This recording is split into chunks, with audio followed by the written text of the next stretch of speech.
Israel and Palestine have had ongoing conflict since World War II, but how would it be to put yourself in the middle of it all? WVUA's Sarah Macaluso joins us and caught up with an Alabama man who was caught in the fray.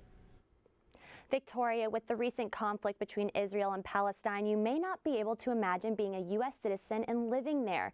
But one UA alum lived in Tel Aviv for the past 5 months while completing an internship. I talked to him about life and culture in a place far from home. That's when some of the rockets started going off and more came within to southern Israel. They had not reached Tel Aviv yet. Jordan Ross, a UA alum, was interning in Tel Aviv, Israel in the midst of heated conflict between Israel and Palestine. Although Ross has experienced rockets overhead, he says he hasn't experienced the bloodshed he knows is happening. I heard the first siren in Tel Aviv, and that's when they started even launching more rockets into Israel. That's when that's when the rockets reached Tel Aviv. Luckily, the Iron Dome unit intercepted it. A few hours later, I was walking outside.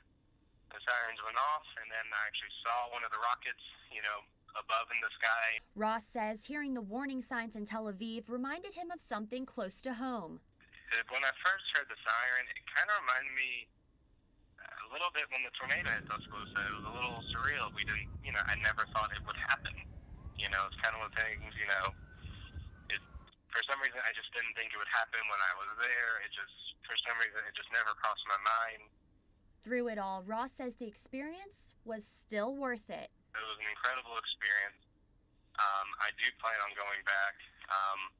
I believe Israel does have a right to defend itself. People should not have to live in terror. And I do want to go back and contribute to support Israel if I can. To read more about Ross's experience in Israel, you can visit careerisrael.com.